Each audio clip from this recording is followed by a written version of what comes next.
कहानी की शुरुआत होती है रजमपोल नाम के एक गांव में, जहाँ के लोग एल्केमी नाम की विद्या का इस्तेमाल करते थे। इस विद्या के जरिए लोहे की चीजें भी सोने की हो जाती थी, और कुछ लोग तो इस विद्या का इस्तेमाल मरे हुए लोगों को जिंदा करने के लिए भी करते थे। मगर यह अफवाह थी कि अगर एक्सपेरिमेंट के दौरान कोई भी गड़बड़ी हुई तो भयंकर तबाही मचेगी। इसके बाद हम एडवर्ड और अल्फोंसे नाम के दो भाइयों को देखते हैं, जो कि बचपन से ही एल्केमी सीख रहे थे। वो अपनी लाइब्रेरी की किताबों की मदद से एक्सपेरिमेंट्स करते रहते। एक दिन उन्होंने एक खिलौना बनाया और दौड़कर अपनी माँ को दिखाने गए, पर अचानक उनकी माँ को दिल का दौरा पड़ गया और उनकी मौके पर ही मौत हो गई। अब दोनों भाइयों की देखभाल करने वाला कोई नहीं था। तब एडवर्ड ने कहा कि वो एल्केमी के जरिए अपनी माँ को फिर से जिंदा कर सकते हैं, और अल्फोंसे ने कहा कि ये बहुत खतरनाक है और अगर गड़बड़ी हो गई तो फिर क्या होगा। लेकिन एडवर्ड ने जैसे तैसे उसे मना लिया। इसके बाद उन्होंने किताब में लिखा हुआ सारा सामान इकट्ठा किया और एक जादुई गोले के बीच में रख दिया।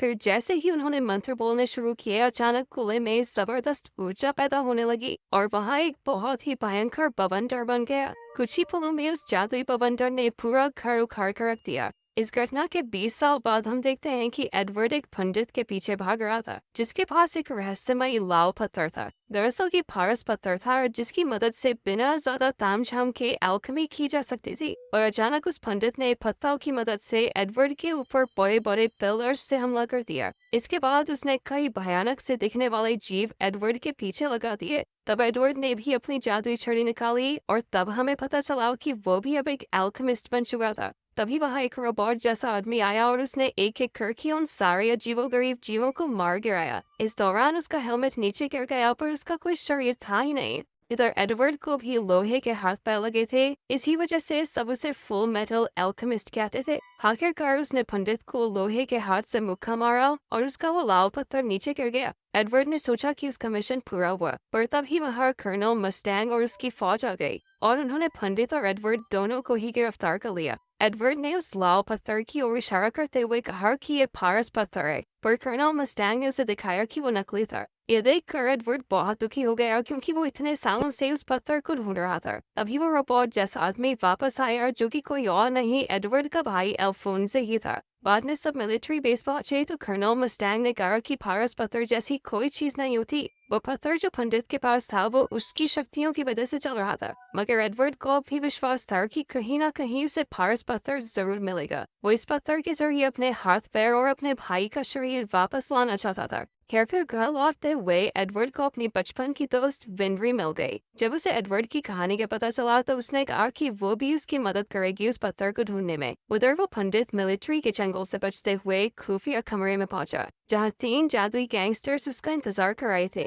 उनकी लीडर का नाम था लश। इसके अलावा ग्रुप में एनबी नाम की एक लंबी लड़की थी, जो किसी का भी बेस बना सकती थी, और ग्लूटोनी नाम का एक लड़का भी था, जो कुछ भी खा सकता था। असल में लश ने ही पंडित को किसी काम पर भेजा था, पर वो उस काम को पूरा नहीं कर सका, इसलिए लश ने गुस्से में अपने हाथ लंबे करके उसका गला घोटकर मार डाला, और उसके मरने के बाद ग्लूटोनी उसे पूरा का पूरा खा गया। वहीं दूसरी ओर एडवर्ड सोने की कोशिश कर रहा था, पर उसे 20 साल पुरानी वो घटना याद आ रही थी, जब उनका एक्सपेरिमेंट असफल रहा तो एडवर्ड को सच के दरवाजे पर लाया गया, जहाँ इस ब्रह्मांड का सारा ज्ञान छुपा हुआ था। अचानक दरवाजा खुला और दो भयानक हाथ उसे खींचकर अंदर ले गए। अब एडवर्ड ब्रह्मांड में तेजी से उड़ता हुआ जा रहा था, और फिर अचानक उसे अपनी माँ दिखाई दी। उसने उन्हें छूने की कोशिश की, मगर अगले ही पल वो दरवाजे से बाहर आ गया। लेकिन अब एडवर्ड को एल्केमी का पूरा ज्ञान हो गया था। तभी वहां एक धुएं के बादल जैसी मूर्ति आई, जिसने कहा कि अगर कोई किसी मरे हुए इंसान को जिंदा करना चाहता है तो उसके बदले में अपने शरीर का एक हिस्सा देना होगा। एडवर्ड अपनी माँ को वापस लाना चाहता था, इसलिए उस परछाई ने उसका एक पैर ले लिया। बाद में जब एडवर्ड की आंख खुली तो वो अपने घर में था, और घर वैसा का वैसा था, और उसका पैर कट चुका था,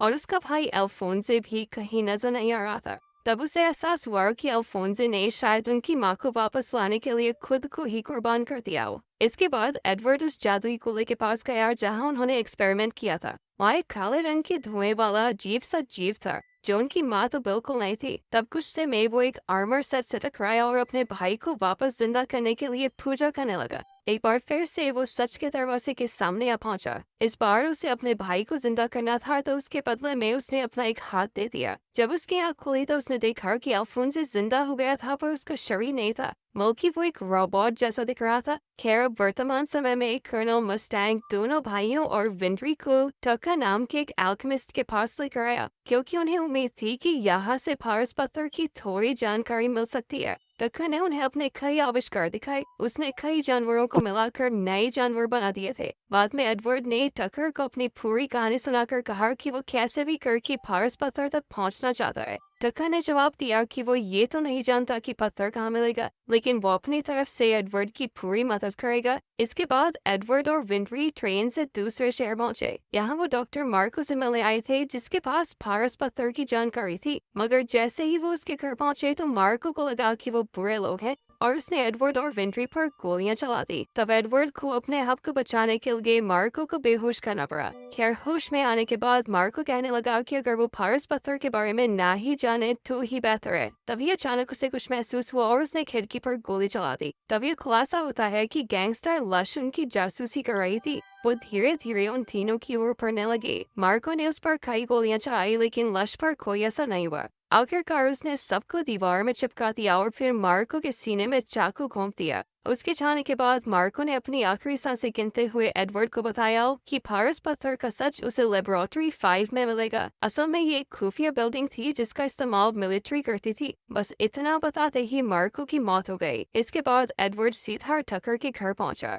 और उसने देखा कि टक्कर ने एक इंसान और कुत्ते को मिलाकर नया जानवर बनाया था। टक्कर ने बताया कि इस एक्सपेरिमेंट के लिए उसने अपनी बेटी और अपने कुत्ते को कुर्बान कर दिया। इससे पहले के जानवर उसने अपनी पत्नी के शरीर के हिस्से इस्तेमाल करके बनाए थे। ये सुनकर एडवर्ड गुस्से से लाल हो गया और वो टक्कर को बुरी तरह पीटने लगा। वो तो उसे जान से मारने वाला था, लेकिन फिर एन वक्त पर अल्फोंसे ने वहां आकर उसे रोका। फिर टक्कर को अपनी पत्नी और बेटी की जान लेने के जुर्म में जेल में कैद कर दिया गया। इसके बाद एडवर्ड ने कई किताबों में लाइब्रेरी 5 के बारे में ढूंढने की कोशिश की, मगर कई हफ्तों की मेहनत के बाद भी कुछ हाथ नहीं लगा। और एक शाम जब वो लाइब्रेरी में था तो मिलिट्री जनरल वहां आया और उसने बताया कि लेबोरेटरी 5 तो मिलिट्री के स्टोर रूम का नाम है, जिसे अब कोई भी इस्तेमाल नहीं करता। ये सुनते ही एडवर्ड तुरंत अपनी टीम के साथ वहां पहुंच गया। उधर एक मिलिट्री कैप्टन ने रिसर्च की तो पता चला कि लेबोरेटरी 5 तो असल में एक बहुत बड़ा जादुई खोला है। शायद यहाँ कोई बहुत बड़ा जादुई एक्सपेरिमेंट चल रहा था। उसने अपने ऑफिसर्स को इसकी खबर देने की सोची, पर बदकिस्मती से लश ने उसे रोक दिया। बेचारा कैप्टन जैसे तैसे घर से बाहर निकला और उसने जनरल को फोन किया,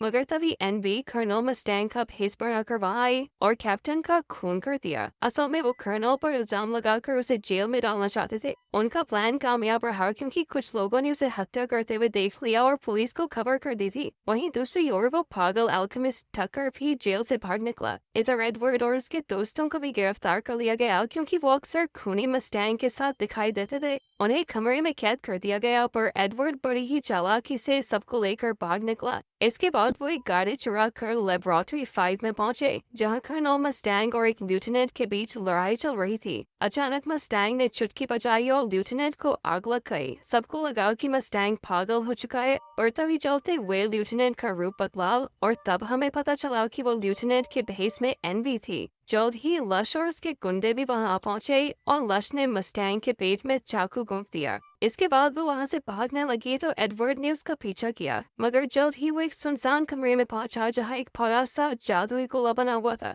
लेकिन इससे पहले कि वो कुछ समझ पाता, साइंटिस्ट टक्कर उसके सामने आ गया। उसने अपनी जेब से एक पारस पत्थर निकाला और कहा कि यहाँ हजारों की तादाद में ये पत्थर बनाए जाते हैं। असल में ये ऑपरेशन मिलिट्री का ही चलाया हुआ था। फिर टक्कर ने कहा कि किसी मरे हुए इंसान को जिंदा करने के लिए कुर्बानी तो देनी पड़ती है, इसलिए बड़े बड़े आर्मी ऑफिसर्स अपने घर वालों को फिर से जिंदा करने के लिए कैदियों की कुर्बानी दे देते हैं। ये बात सुनकर एडवर्ड हक्का बक्का रह गया।